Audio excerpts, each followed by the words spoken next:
Hi everyone, welcome to CP classes. कैसे आज हम डिस्कस करेंगे डेली रोज में हिस्ट्री से रिलेटेड क्वेश्चंस और आज हम डेली रोज में मुगल इरा से रिलेटेड क्वेश्चन डिस्कस करेंगे। तो चलिए सेशन को स्टार्ट करते हैं। क्वेश्चन फर्स्ट है, with reference to the medieval India consider the following statement about Babur. तो देखिए पहला क्वेश्चन है बाबर से रिलेटेड और यहाँ पर तीन स्टेटमेंट गिवन है, देख लेते हैं कौन सी सही है कौन सी गलत। तो फर्स्ट स्टेटमेंट क्या कहती है, he was the founder of the Mughal empire in India. Second statement, he wrote his memory तुझे के Babri in Turki language. Third statement, his son Humayun was the first Mughal ruler to use cavalry and artillery in a war. काफी अच्छा question है, video को pause कीजिए, 5 second का timer on कीजिए और इस क्वेश्चन को पहले खुद से अटेम्प्ट कीजिए। होपफुली अभी तक आपने इस क्वेश्चन को अटेम्प्ट कर लिया होगा। तो यहाँ पर फर्स्ट स्टेटमेंट बिल्कुल सही है, इवन सेकंड स्टेटमेंट भी सही है, लेकिन थर्ड स्टेटमेंट यहाँ पर आपकी गलत हो जाएगी। तो अकॉर्डिंग टू दिस क्वेश्चन आपका यहाँ पर ए ऑप्शन बिल्कुल सही है। तो देखिए फर्स्ट टाइम आर्टरी गन्स का यूज करा था बाबर ने, और वैसे बाबर ने फर्स्ट टाइम आर्टरी गन्स का यूज करा था जब भीरा फोर्ट को कब्जाया था। लेकिन आपने याद रखना है बाबर ने इब्राहिम लोदी के इंगेज में फर्स्ट टाइम आर्टरी गन्स का यूज करा था। और वैसे कई जो प्रीवियस ईयर क्वेश्चंस हैं, जैसे हरियाणा का जो प्रीवियस ईयर क्वेश्चन अगर हम देखेंगे स्टेट बेसिस में, तो वहां पर भीरा फोर्ट सही आंसर है। अगर भीरा फोर्ट आपको ऑप्शन में दिया हुआ है तो आपने भीरा फोर्ट ही ठीक करके आना है। अदरवाइज इब्राहिम लोदी के इंगेज में जो बाबर ने बैटल लड़ा था, फर्स्ट बैटल ऑफ पानीपत, यहाँ पर बाबर ने फर्स्ट टाइम आर्टरी गन्स का यूज करा था। और दो एक्सपर्ट आर्टरी गनर भी थे जिनका नाम था अली एंड मुस्तफ़ा। अगर हम इसको थोड़ा सा डिटेल में समझें तो देखिए बाबर के पास 12,000 सेना थी, इब्राहिम लोदी के पास ऑलमोस्ट 1 लाख के आसपास सेना थी। और फिर भी ये बैटल बाबर बहुत ही इजीली जीत गया था क्योंकि फर्स्ट टाइम यहाँ पर आर्टरी गन्स का यूज किया गया था। अब देखिए बाबर के बारे में अगर हम थोड़ा सा डिटेल में जाने, बाबर का जन्म हुआ था 14 फरवरी 1483। तो यहाँ पर डेट तो आपको याद ही रहेगी, 14 फरवरी 1483। और कहाँ पर हुआ था, फरगाना में। और इसके फादर का नाम था शेख मिर्ज़ा।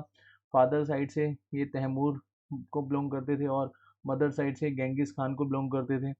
अब देखिए स्टार्टिंग का जो इरा है बाबर का, वहाँ पर बाबर ने बहुत सारी बैटल्स हारी। और इवन यहाँ जो फरगाना वाला रीजन है यहाँ से तो इसको निकाल ही दिया था जब इसके फादर की डेथ हुई थी 1494 में। और उसके बाद बाबर ने अपने दम पर पहले काबुल जीता। काबुल जीतने के बाद यहाँ पर समरकंद कुछ टाइम के बाद बाबर ने जीत लिया था। लेकिन ये जो रीजंस थे ना, यहाँ पर अनस्टेबिलिटी बहुत ज़्यादा थी। तो बाबर को लगने लग गया जैसे ही सिकंदर लोदी की डेथ होती है 1517 में, कि अब मुझे इंडिया में जाकर अटैक करना चाहिए।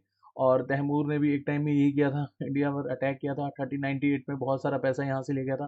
तो बाबर भी यही सोचता था कि यहाँ तो स्टेबिलिटी नहीं है, तो बेटर है इंडिया में इन्वेट करते हैं, अटैक करते हैं। अगर वहाँ पर इन्वेट करने के बाद शेल्टर भी मिलता होगा तो वो शेल्टर भी बाबर एक्सेप्ट कर लेगा क्योंकि अनस्टेबिलिटी बहुत ज़्यादा थी।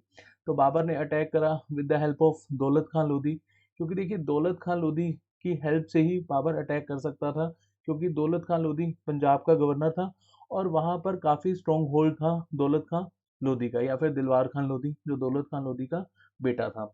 उसके बाद देखिए स्टेटमेंट सेकंड अगर हम देखें तो बाबर की जितनी भी अचीवमेंट्स हैं, बाबर ने 1526 में पानीपत का युद्ध जीता, 1527 में राणा संगा को हराया बैटल ऑफ खानवा में, और 1528 में मदीनी राय को हराया बैटल ऑफ चंदेरी में, 1529 में बैटल ऑफ घाघरा में महमूद लोदी को हराया जो कि इब्राहिम लोदी का यंगेस्ट ब्रदर था। तो जितनी भी अचीवमेंट्स थी बाबर की, उसको बाबर ने कौन सी बुक में लिखा था, तुझ के बाबरी, ये बाबर की ऑटोबायोग्राफी थी। और देखिए यहाँ पर बाबर ने 5 हिंदू किंग का भी नेम मेंशन करा था, और उसमें से एक इम्पॉर्टेंट किंग थे विजयनगर अंपायर के कृष्णदेव राया। और जो थर्ड स्टेटमेंट है तो बिल्कुल ही गलत हो जाएगी, ये मैंने आपको फर्स्ट क्वेश्चन में बता ही दिया। तो चलिए सेकंड क्वेश्चन एक बार देख लेते हैं। Would led to Mughal forces in battle of Haldi Ghati engage Rana Pratap Singh of Mewar.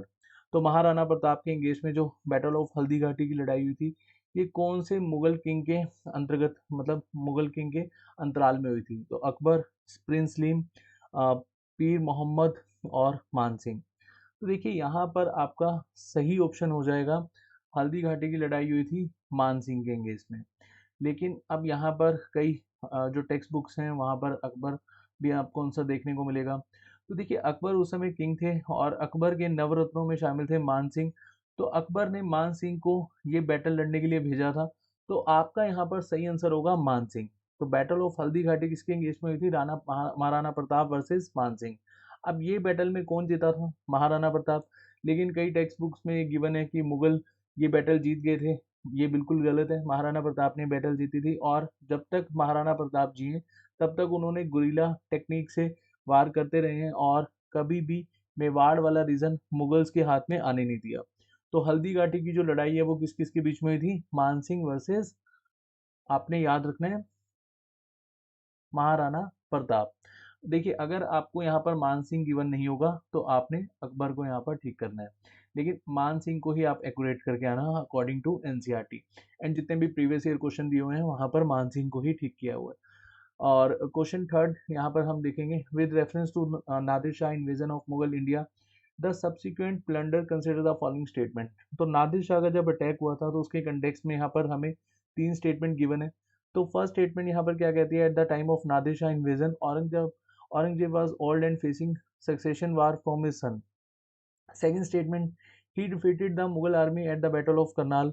Third statement, Mughal defeat paved the way for the British to fill the power vacuum. तो देखिए, नादिर शाह का अटैक हुआ था 1739 में, और औरंगजेब की डेथ हो गई थी 1707 में। तो यहाँ फर्स्ट स्टेटमेंट तो आपकी बिल्कुल गलत हो जाएगी। अब जो सेकंड स्टेटमेंट है ये बिल्कुल सही है। नादिर शाह ने मोहम्मद शाह रंगीला के अगेंस्ट में बैटल लड़ा था, और इस बैटल को हम किस नाम से जानते हैं? Battle of Karnal. और ये 1739 में हुआ था बैटल। और इस बैटल के बाद जो मुगल्स हैं वो बिल्कुल ही वीक हो जाते हैं, और ब्रिटिशर्स को एक वैक्यूम मिल जाता है कि दिल्ली को वो किस तरह से इन्वेड कर लें और दिल्ली पर अपनी पावर को स्टैब्लिश कर पाएं। तो मुगल यहाँ कंप्लीटली डिफीट हो जाते हैं। तो यहाँ आपका सेकंड एंड थर्ड स्टेटमेंट सही है, तो ऑप्शन ए बिल्कुल सही हो जाएगा। इसको थोड़ा सा हम डिटेल में समझ लेते हैं। तो नादिर शाह ने अटैक करा था 14 फरवरी 1739, और नादिर शाह ने यहाँ पर जो पीकॉक थ्रोन है जिस पर मुगल किंग बैठा करते थे वो भी अपने साथ ले गए थे, और साथ साथ कोहिनूर हीरा भी अपने साथ ले गए थे। और नादिर शाह कौन सी डायनेस्टी से बिलोंग करते थे? अफशरद डायनेस्टी, जो ईरान की एक डायनेस्टी थी वहां से बिलोंग करते थे। तो काफी अच्छा क्वेश्चन है ये। उसके बाद हम नेक्स्ट क्वेश्चन डिस्कस करेंगे, which of the following are associated with the contribution of Mughal in the development of arms and ammunition in India. तो देखिए, मुगल ईरा ने ही आर्म्स एंड जो आर्टरी गन्स है उसको यहाँ पर यूज करा था। तो फर्स्ट स्टेटमेंट यहाँ पर क्या है? Technique of production of gun powder. Second, fire work and explosion techniques. And third, casting of cannons. तो देखिए, मुगल इरा का जो हमने फर्स्ट क्वेश्चन डिस्कस करा है उससे भी आप यहाँ पर आइडिया लगा सकते हैं। तो यहाँ तीनों ही स्टेटमेंट बिल्कुल सही हैं, तो ऑप्शन डी आपका यहाँ पर बिल्कुल सही हो जाएगा। तो मुगल्स के बाद ही हमने यहाँ पर देखा था कि जो आर्टरी गन्स का यहाँ पर यूज़ करा गया था, वैरायटी ऑफ आर्टरी गन्स जैसे कैनन्स का, रॉकेट्स का, माइंस का, यहाँ पर बहुत ज़्यादा हमें यूज़ देखने को मिला था। और दो ऑटोमन गनर जो एक्सपर्ट थे इन इन सब में, उनका नाम भी मैंने आपको बताया था, अली एंड मुस्तफ़ा। और यहाँ पर देखिए, फर्स्ट बैटल ऑफ पानीपत में हमें देखने को मिला था फर्स्ट टाइम आर्टरी गन्स का यूज़ करा गया था। एंड आज का जो हमारा लास्ट क्वेश्चन है, which of this rulers issued a फरमान permitted the East India Company to establish its first trading post at Surat. तो देखिए, ब्रिटिश ईस्ट इंडिया कंपनी कब आई थी हमारे इंडिया में? 1600 में। उस समय हमारे इंडिया में कौन रूल कर रहा था? अकबर। लेकिन यहाँ पर तो अकबर ऑप्शन में नहीं है, तो एक बार हम ऑप्शन देख लेते हैं। पेशवा नाना साहेब, जहांगीर, मुर्शिद खान, मीर जाफर। अब देखिए, अकबर के समय में जब ब्रिटिश ईस्ट इंडिया कंपनी आई थी तो उस समय ब्रिटिश ईस्ट इंडिया कंपनी की तरफ से आए थे विलियम हॉकिंस, और ब्रिटिश ईस्ट इंडिया कंपनी को 15 साल के लिए ट्रेड करने की अनुमति मिली थी जो ब्रिटिश क्वीन है उनसे। और उसके बाद उन्होंने यहाँ पर अपने आप कोशिश करी कि वो मुगल किंग से परमिशन ले पाए, लेकिन मुगल किंग ने इनको परमिशन नहीं दी, क्योंकि मुगल किसके इन्फ्लुएंस में थे? पुर्तगीज के इन्फ्लुएंस में। फिर अकबर के बाद कौन रूलर बनते हैं? जहांगीर।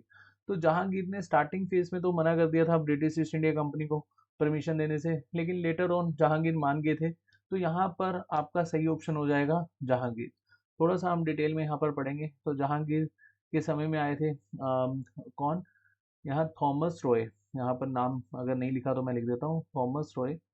तो थॉमस रॉय ने परमिशन ली थी, और थॉमस रॉय ने जहांगीर से पर्शियन लैंग्वेज में बात करी थी, और जहांगीर काफ़ी इम्प्रेस्ड हो गए थे। इवन जहांगीर ने इनको एक टाइटल भी दिया था फिरंगी खान का। और फिर उसके बाद लेटर ऑन जहांगीर ने परमिशन दे दी थी। फिर पुर्तगीज ने जब प्रेशर बनाया तो जहांगीर ने ये परमिशन पर रोक लगा दी। फिर लेटर ऑन 1613 में फाइनली परमिशन मिल गई थी। तो आपने बस याद रखना है कि जहांगीर के समय में इनको परमिशन मिली थी। ठीक है, तो आज जो हमने 5 क्वेश्चन डिस्कस करे हैं इनको आपने अच्छे से देखना है। अगर इनके से आपका कोई डाउट है प्लीज़ कमेंट सेक्शन में पोस्ट करिएगा। अपना ध्यान रखें, नेक्स्ट सेशन में बहुत जल्द मिलते हैं। Thank you so much.